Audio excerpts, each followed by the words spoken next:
Raghav reasoning classes में आप सभी का स्वागत है। आज फिर एक नए अध्याय बिहार की श्रृंखला में हम एक महत्वपूर्ण टॉपिक के विषय में चर्चा करेंगे। हमारे साथ मुख्य रूप से सुधाकर जी, सुदर्शन जी, दीपक जी, जीतू जी, साक्षी जी एवं आर्यन जी प्रमुख रूप से उपस्थित रहेंगे। चूँकि ये श्रृंखला हमारे उद्देश्य है बिहार से संबंधित विभिन्न प्रतियोगिता परीक्षाओं के लिए है। इसके अंत में कुछ महत्वपूर्ण प्रश्न पूछे जाएंगे। पुनः सुनकर वो प्रश्न की जवाब कमेंट में आप दे सकते हैं। तो बिना देर किए हम शुरू करते हैं। 1857 का महासंग्राम अंग्रेजों की सत्ता को भारत में सबसे सशक्त जन आंदोलन का सामना 1857 में हुआ।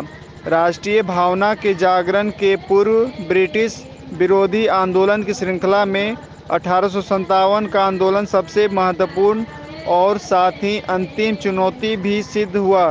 बिहार में भी इसका व्यापक प्रभाव पड़ा। 12 जून 1857 को देवघर जिले के गांव रोहनी में सैनिकों के विद्रोह के साथ संघर्ष आरंभ हुआ। 2 अंग्रेज अधिकारी मारे गए, मगर विद्रोह विफल रहा और उन 3 भारतीय सैनिकों को मृत्युदंड दिया गया जिन्होंने विद्रोह में भाग लिया था। 3 जुलाई को पटना सिटी में अंग्रेजों के विरुद्ध संघर्ष आरंभ हुआ। इसका नेतृत्व गुरहट्टा मोहल्ला के एक पुस्तक विक्रेता पीर अली द्वारा ग्रहण किया गया। चौक थाने तक विद्रोह फैल गया। बिहार में अफीम व्यापार के एजेंट लायल ने विद्रोह के दमन का प्रयास किया, मगर अपने सैनिकों सहित मार गया। पटना के कमिश्नर टेलर ने विद्रोह के दमन का कठोर उपाय किए। उसने पहले ही पटना के प्रतिष्ठित अहमद उल्ला और वाजुक हक को धोखे से बंदी बना लिया था और उन पर बहबाइयों के सहयोग से आरोप लगा था।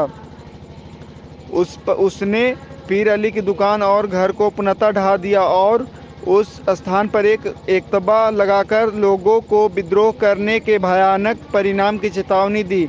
लगभग 16 अन्य व्यक्तियों को भी मृत्युदंड दिया गया।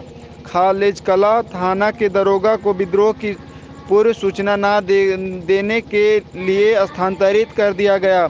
पीर अली को अंग्रेजी अधिकारियों ने बंदी बना लिया। कमिश्नर टेलर के आदेश पर उसे फांसी की सजा हुई, मगर उसके अदम्य उत्साह और धैर्य की प्रशंसा टेलर ने अपनी पुस्तक आवर क्रिसेज में की है। मैं सुदर्शन कुमार, छपरा बिहार से। बिहार सामान्य ज्ञान में आपका स्वागत है। पीछे की जानकारी में अशोक जी द्वारा बहुत कुछ जानकारी दी जा चुकी है। अब आगे की जानकारी मेरे से। 30 जुलाई को सरकार ने तत्कालीन सारण, तिरहुत, चंपारण तथा पटना जिलों में सैनिक शासन लागू कर दिया गया। अगस्त माह में भागलपुर में भी विद्रोह भड़क उठा। विद्रोहियों ने गया पहुंचकर 400 बंदियों को मुक्त करा लिया। कुंवर सिंह ने 4000 सैनिकों के सहयोग से संघर्ष शुरू किया। बाद में उसके समर्थन बढ़ते गए और 10,000 सैनिक हो गए। बाबू कुंवर सिंह ने जगदीशपुर में बंदूक तथा गोले बारूद के कारखाने स्थापित किए। 1857 में कुंवर सिंह ने नाना साहब के साथ मिलकर कानपुर में अंग्रेजों से युद्ध किया। उसके बाद आजमगढ़ में अंग्रेजों को पराजित किया। 23 अप्रैल 1858 को ब्रिटेन की सेना को पराजित किया। इसी युद्ध में कुंवर सिंह घायल हो गए और 2 दिन के बाद उनकी मृत्यु हो गई। 1859 तक ब्रिटिश सत्ता बिहार ही नहीं बल्कि पूरे भारत में स्थापित हो गई। जनजातीय विद्रोह में सबसे संगठित और विस्तृत विद्रोह 1895 से लेकर 1901 के बीच रहा, जो मुंडा विद्रोह के नाम से जाना गया। बिरसा का जन्म 1875 में रांची के तमार थाना के अंतर्गत कालकंद गांव में हुआ था। अब आगे की जानकारी जीतू जी चेन्नई से देंगी। धन्यवाद। मैं जीतू कुमारी। जैसा कि सुदर्शन जी ने बताया, अब आगे बिरसा का जन्म 1875 में रांची के तमार थाना के अधीन चालकर गांव में हुआ था। इसने अंग्रेजी की शिक्षा प्राप्त की थी। इस ईसाई धर्म के सिद्धांतों की भी जानकारी थी इन्हें। बिरसा ने आदर्श प्रस्तुत किया। उसने नैतिक आचरण की शुद्धता, आत्म सुधार और एकेश्वरवाद का उपदेश दिया। उसने ये भी बताया कि बोंगा की दया से समाज में फिर आदर्श व्यवस्था आएगी और शोषण उत्पीड़न का काल समाप्त होगा। 24 अगस्त 1895 को बिरसा को अचानक गिरफ्तार कर लिया गया। महारानी विक्टोरिया की हीरक जयंती के उपलक्ष्य में 1898 में बिरसा को कैद से मुक्ति भी मिली। 3 फरवरी 1900 को बिरसा को पुनः कैद कर लिया गया। 30 मई को जेल में हैजा रोग से बिरसा की मृत्यु हो गई।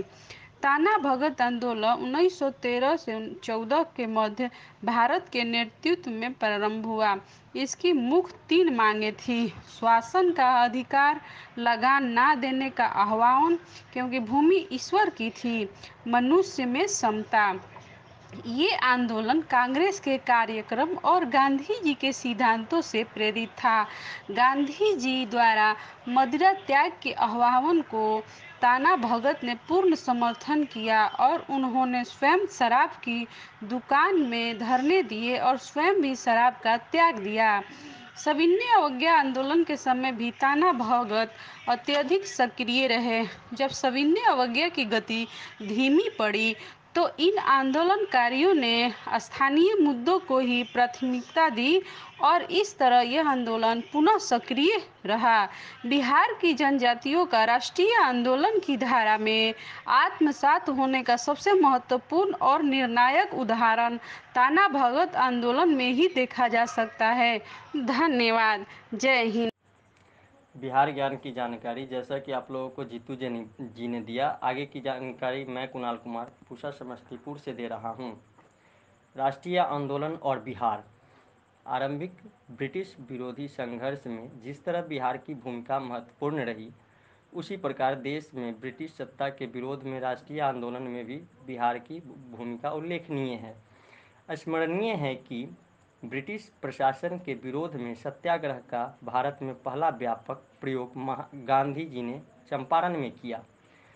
तब से 1947 में देश के स्वतंत्र होने तक बिहार की जनता ने राष्ट्रीय आंदोलन के सभी चरणों में सक्रिय भाग लिया। आरंभिक ब्रिटिश विरोधी संघर्ष और राष्ट्रीय आंदोलन के रूप में उद्देश्यों में अंतर था। आरंभिक सक्रिय संघर्ष मुख्यतः स्थानीय असंतोष और समस्याओं से प्रेरित थे और यह एकांतिक पृथक घटनाओं के रूप में थे। 1857 के महासंग्राम को छोड़कर अन्य ऐसे सभी विद्रोहों का प्रभाव भी सीमित क्षेत्रों में ही रहा था। 1857 के संघर्ष का भी प्रभाव उत्तरी और मध्य भारत एक तक ही सीमित रहा था। इन विद्रोहों का उद्देश्य अंग्रेजों की सत्ता की जगह पूर्वकालीन रजवाड़ों, नवाबों और अन्य सामंती तत्वों के प्रभाव को बहाल करना था। राष्ट्रीय आंदोलन का उद्देश्य देश को ब्रिटिश शासन से मुक्त करना और जनप्रतिनिधियों के साथ हाथ में सत्ता हस्तांतरित करना था। इसका नेतृत्व शिक्षित एवं नगरीय मध्यम वर्ग के हाथ में था। इस आंदोलन में यह चेतना सुस्पष्ट थी कि भारत के सभी लोगों एक हैं, उनकी समस्याएं एक जैसी हैं और स्थानीय समस्याओं के मूल में भी ब्रिटिश शासन से उत्पन्न शोषण और भेदपूर्ण नीतियां हैं। अतः भारत के लोगों की समस्याओं का निदान एकांतिक ढंग से संभव नहीं है, बल्कि इसके लिए समस्त देश को स्वतंत्र करना आवश्यक है। इस आंदोलन का प्रसार भी देशव्यापी स्तर पर हुआ। इस संघर्ष में हिंसा की अपेक्षा संवैधानिक साधनों द्वारा राजनीतिक लक्ष्यों की प्राप्ति के लिए प्रयास किए गए। 19वीं शताब्दी के उत्तरार्ध में यह नई चेतना सारे देश में फैल रही थी और बिहार भी इसके प्रभावों से अछूत नहीं था। राष्ट्रीय चेतना का जागरण। बिहार में राष्ट्रीय चेतना का जागरण लगभग उसी समय हुआ जब राष्ट्रीय स्तर पर इस भावना का प्रसार हो रहा था। इसके अनेक कारण थे। सर्वप्रथम, बिहार का क्षेत्र पिछली एक शताब्दी से भी अधिक समय से ब्रिटिश विरोधी आंदोलन का केंद्र रहा था। बहावी आंदोलन, सीमित विद्रोहों और 1857 के संग्राम में बिहार वासियों पर गहरा प्रभाव छोड़ा था। दूसरी ओर पाश्चात्य शिक्षा के प्रसार में नए राजनीतिक विचारों, विशेषकर राष्ट्रवाद के विकास में योगदान रहा था। ब्रिटिश प्रशासनिक नीतियों के उत्पन्न असंतोष अपनी जगह बना हुआ था। बंगाल का क्षेत्र इस समय राष्ट्रीय आंदोलन के प्रमुख केंद्रों बनता जा रहा था। बिहार चूँकि बंगाल से पूर्णतः संबंधित था, इसलिए इन भावनाओं का बिहार में भी प्रसार हो रहा था। राष्ट्रीय भावनाओं से प्रेरित सार्वजनिक संगठनों की स्थापना 1880 के दशक में देश के विभिन्न भागों में होने लगी थी। इस क्रम में 1885 में भारतीय राष्ट्रीय कांग्रेस की स्थापना एक निर्णायक मोड़ थी। 1886 में कांग्रेस के कोलकाता अधिवेशन में बिहार के कई प्रतिनिधियों ने भाग लिया। इसके बाद कांग्रेस के सभी अधिवेशनों में बिहार प्रतिनिधि सक्रिय ढंग से हिस्सा लेते रहे। दरभंगा के महाराजा लक्ष्मेश्वर सिंह ने भी कांग्रेस को आर्थिक सहयोग दिया। राष्ट्रीय स्तर पर काम करने वाले संगठनों के संपर्क में बिहारवासियों की राजनीतिक चेतना को तेज बनाया। इसी के साथ बिहार को बंगाल से पृथक करने और एक अलग प्रांत के रूप में संगठित करने की मांग की जाने लगी। बिहार प्रांत की मांग। 19वीं शताब्दी के अंतिम दशक में बिहार को एक पृथक राज्य में परिवर्तित करने की मांग बुद्धिजीवियों द्वारा प्रस्तुत की जाने लगी। 1894 में बिहार टाइम्स नामक पत्रिका का प्रकाशन आरंभ हुआ, जिसमें बिहार को पृथक प्रांत बनाने की मांग रखी गई। इसके संपादक महेश नारायण थे और उनके प्रमुख सहयोगी सच्चिदानंद सिन्हा थे। इसी वर्ष बिहार के उपराज्यपाल सर चार्ल्स इलियट को ज्ञापन दिया गया कि बिहार को पृथक प्रांत बनाया जाए, मगर इसे स्वीकृति नहीं मिली। बिहार के पृथकीकरण की यह मांग कई कारणों से प्रभावित थी। मुगल काल में बिहार एक अलग सूबा था। मुगल सत्ता के पतन के समय यह क्षेत्र बंगाल के नवाबों के प्रभावाधीन आ गया था। ब्रिटिश शासनकाल में यह बंगाल से संबद्ध रहा। इस कारण बिहार के प्रशासन, शिक्षा, विभिन्न व्यवसायों, डॉक्टर, वकालत आदि में बंगालियों का बहुत अधिक प्रतिनिधित्व रहा। पाश्चात्य शिक्षा के विस्तार के फलस्वरूप अब बिहारवासी भी रोजगार की इन संभावनाओं में अपने अंश को प्राप्ति के लिए इच्छुक थे। वे बंगाल की छाया से बिहार को बाहर निकालना चाहते थे। अतः बिहार को बंगाल से अलग करने की मांग ने अब जोर पकड़ लिया। स्मरणीय है कि इस मांग की अभिव्यक्ति में शिक्षित मुसलमानों और कायस्थों ने बढ़ चढ़कर हिस्सा लिया था। लगभग एक दशक के बाद इन आरंभिक प्रयासों को एक निश्चित दिशा मिली। जब 1905 में बंगाल के विभाजन का फैसला लॉर्ड कर्जन ने किया। बंगाल को पश्चिमी और पूर्वी बंगाल में विभाजित करने के लिए फैसले के पीछे प्रशासनिक सुविधा को कारण के रूप में बताया गया, मगर वास्तव में इसका उद्देश्य बंगाल के राष्ट्रीय आंदोलन को कमज़ोर करने और इस प्रांत को सांप्रदायिक आधार पर हिंदू बहुमूल्य और मुस्लिम बहुमूल्य इकाइयों में बांटना था। इस निर्णय में राष्ट्रवादियों ने जमकर विरोध किया। धन्यवाद। आगे की बिहार ज्ञान की जानकारी आप रेणु जी से सुनेंगे। मेरे से पूर्व कुणाल जी ने आपको बिहार ज्ञान की जानकारी दी थी। उससे आगे की जानकारी मैं रेणु शर्मा जीना बिहार से दूंगी। 1905 में बंगाल का विभाजन हुआ था। इसके पश्चात स्वदेशी आंदोलन के माध्यम से बंगाल में राष्ट्रीय आंदोलन का उग्र विकसित हुआ था। भारतीय राष्ट्रीय कांग्रेस में भी मध्यपंथी नेताओं के स्थान पर अतिवादी नेताओं का प्रभाव बढ़ने लगा था। बंग भंग विरोधी ने आंदोलन में जैसे तैसे जोर पकड़ा था। बिहार में भी इसका प्रभाव पड़ा था। यह चेतना बिहारियों के बीच थी कि बंगाल का विभाजन मात्र प्रशासनिक सुविधा के लिए ही नहीं किया गया है, बल्कि बंग भंग विरोधी आंदोलन ने बिहार में दो स्तर पर राजनीतिक परिवर्तन लाने में योगदान दिया था। प्रथम, इस विभाजन के वैकल्पिक प्रस्ताव के रूप में पृथक प्रांत के गठन का विकास आरंभ हुआ। दूसरा, इसके फलस्वरूप बिहार में क्रांतिकारी राष्ट्रवाद का विकास आरंभ हुआ। बंग भंग विरोधी आंदोलन के क्रम में बंगाल में क्रांतिकारी राष्ट्रवाद का प्रसार हुआ था।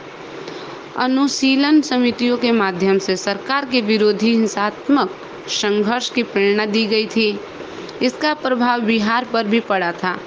बिहार में इस विचार के आरंभिक परिणामों में डॉक्टर ज्ञानेंद्र नाथ, केदारनाथ बनर्जी और बाबाजी ठाकुरदास थे।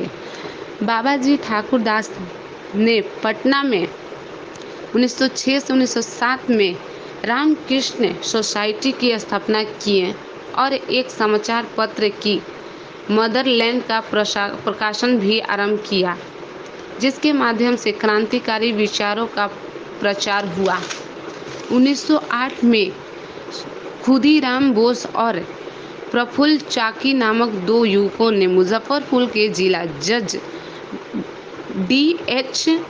किंग्सफोर्ड की हत्या के प्रयास में उसकी फिटन पर बम फेंक दिया।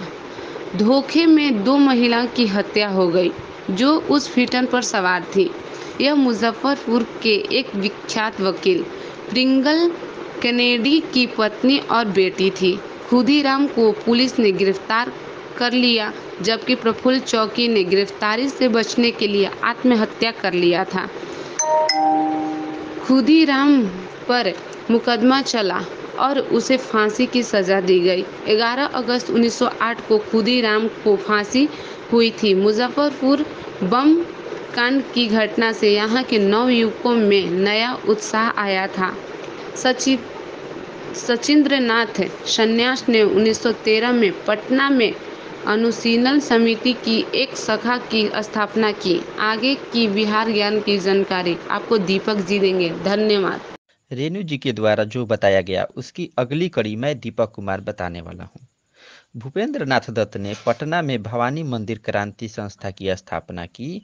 1906 में सच्चिदानंद और महेश नारायण के द्वारा पृथक बिहार की मांग की समर्थन में एक पुस्तिका प्रस्तुत की गई। इसी वर्ष राजेंद्र प्रसाद के द्वारा पटना में बिहारी छात्र का सम्मेलन का आयोजन हुआ।